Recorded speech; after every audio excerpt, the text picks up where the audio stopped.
Magacaygu waa Jay. Waxaan ahaa mid aanan jeclayn dumarka xaafadaha ka shaqeeya. Waxaana jirtay mid anaga xaafadeena joogtay oo lagu magacaabi jiray Sarah. Sarahna waxba ma aysan qaban jirin markii ay waalidkeen baxaan. Anigana waxaan ku fikiri jiray in si fudud lacag lagu heli karo sida iyada oo kaleeto. Waxaa jiray sidoo kale walaalkayga iga yar oo lagu magacaabi jiray Ten, iyo sidoo kale midkii iga weyn oo lagu magacaabayay Thomas. Thomas wuxuu ahaa mid ay waalidkayga aad u ixtiraamaan, aadna ay u jecel yihiin. Aanan isdhihi jirin mararka qaar adiga way kaa jecel yihiin. Waxayna ahaayeen mid labadeenaba na jecel. Maalin maalmaha ka mid ah ay waalidkay go'aansadeen inay baxaan. Waxayna u waceen Sarah, waxayna dhaheen waan bixi rabnaa ee carruurta sii ogow. Sarah sidii awal bay samayn jirtay ayay samaysay oo waxay iska soo qabsatay taleefankeeda, warna nagama aysan haynin iyada. Markii xilliga cashada la gaaray waxay noo soo bixisaa wax yar oo rooti ah oo microwave-ka noo gelinaysaa, noo kululeysaa. Aniga iyo walaaladey waxaan ahayn kuwa iska sheekeysanaya, balse iyada waxay ahayd mid sideedaba ku mashquulsan taleefankeeda. Waxaan is dhahay waxaa jira mid saaxiibo ah oo aan habeen dhawaato maqlayo sheekadooda. Waxayna ku sheekeysanayeen sida ay u sheekeystaan laba qof oo xiriir ka dhexeeya oo kaleeto. Waxaan is dhahay saaxiibkeed ayaa la sheekeysanaysaa ee ka dhac. Sidii ayaan sameeyey, waxaan iska sii watay sheekadii aan walaalahey la sheekeysanayay. Waxaan ahayn kuwa saddexdeena sheekeysta oo keliya. Iyaduna waxay ahayd mid daaqada fiirinaysa habeenkaas. Maanan garanayn sababta ay u fiirinaysay daaqada. Markii aan soo baxnay oo walaalkay aan alaabta dhaqaynaya, waxaan weydiiyey ma u jeeday Sarah caawa waxay sameynaysay daaqada ayay si aad u fiirinaysay sida inay qof sugayso oo kaleeto. Markii aan meesha joogno waxaan aad u fiirinayay iyada, waxayna fiirinaysay daaqada. Laga yaabaa inay qof sugaysay. Maya iyo walaalkay igu dhahay qoftaasna waad ogtahay iyada dhanba taleefanka waxaan ahayn maba taqaano, taleefankaas ayayna ku mashquulsan tahay. Haa, sax waa runta walaalkay ayaan ku dhahay. Sidii ayaan alaabtii ku dhammaynay, habeenkii ayaana la gaaray. Walaalkayga yara waa uu iska seexday, balse aniga waxaa igu wareeganayay su'aalo badan oo aan la yaabanahay.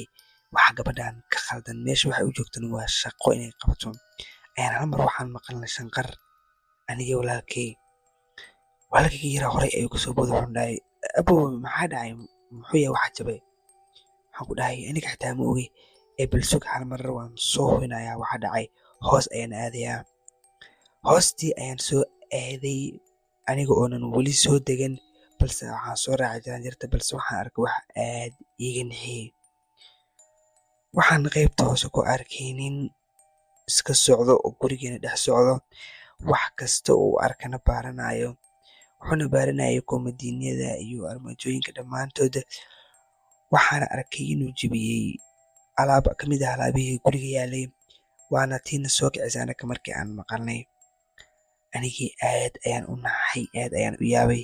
Weligay toog waan maqli jiray balse maanan arag, balse caawa indhahayga ayaan ku arkay. Waan soo baxay, waxaana soo aaday dhankii iyo qolka walaalkaygii Thomas. Waxaan u maleynayaa isagoo hees iska dhegeysanaya, waana la hadlay. Wuxuuna igu dhahay haye walaalkayga iga yaraa maxaa dhacayne, caadi ma tahay. Waxaana ku dhahay qof ayaa guriga ku jiro.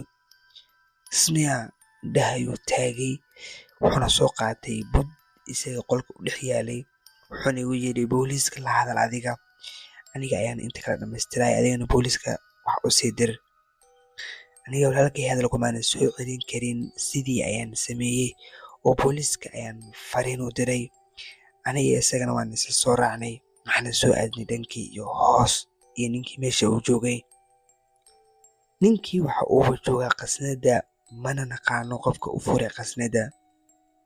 Ninkii oo meesha ku foraro ayuu walaalkay isagoona ka warsugin buu wuxuu ku bilaabay budkii. Madaxa ayuuna kala helay, madaxa ayuuna kaga dhuftay. Ninkii hore ayuu dhacay, dhiig badan ayaa ka daatay. Anigii aad ayaan ugu xumaaday, balse walaalkay waxa la yaab kale uu sameeyey waxay ahayd inuu ku sii wado budkii meel kasta oo jirkiisana uu kaga dhufto. Anigii aad ayaan u naxay, waxaana ku dhahay walaalkay Thomas walaal way ku filan tahay, bas kadhe intaas ayaa ku filan. oo ka joojiyey Thomas isagoo aad u neeftuuraya. Anigii waan iska ooyay maadaama aan cunug yar ahay, waxaasna aan weligay hore u arag. Marka Thomas aad u soo fiiriyay isdeji camal, waxay ayaan iska dhigay. waxaan u muuqda qof caadi ah, balse wixii iga naxdinayay waxay ahayd hal mar ayaan waxaan ka war helay walaalkay qoorta mindi laga geliyay dhabarka. Waxaa ka gelinaysana waa gabadhii shaqaalaha ahayd ee lagu magacaabayay Sarah, iyadoo indhaheeda aad u gaduudan yihiin, waxayna ka soo bixisay walaalkay mindida.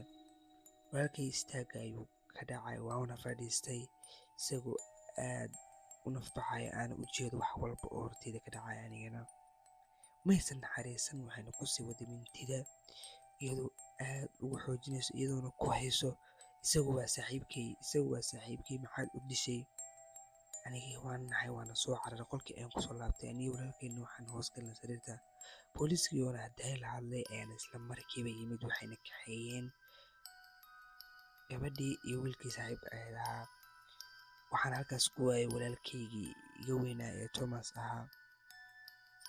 waxaana dareemay markii ay daaqadda fiirinaysay in ay sii hubinayso daaqadda inay u furan tahay. wiilkiina uu usoo qoray bannaanka ayaan joogaa. aad ayaan u ooyay. waxaana waxaas dhan kasii daran waalidiinteeda markii ay maqleen dhimashada geerida walaalkay, labadoodiba waxay isku dileen meeshii ay joogeen. noloshaydana waa ay isbedeshay markaas. Assalaamu calaykum waraxmatullahi wabarakaatu. asxaabta waa idin salaamay. salaan kadib waxaan rabay inaan idin dhaho aad ay ugu mahadsantihiin. midda kale waxaan rabay inaan muuqaalka ku gaaro 25,000 oo subscribe. marka idinka ayaa dadka kaliya ee garabkaygu siin karo. mid kastoo idin ka mid ah haddii uu hal subscribe iyo hal like siiyo iga badan, aad ayaad u mahadsan tahay haddii aad videoga inta soo gaartay.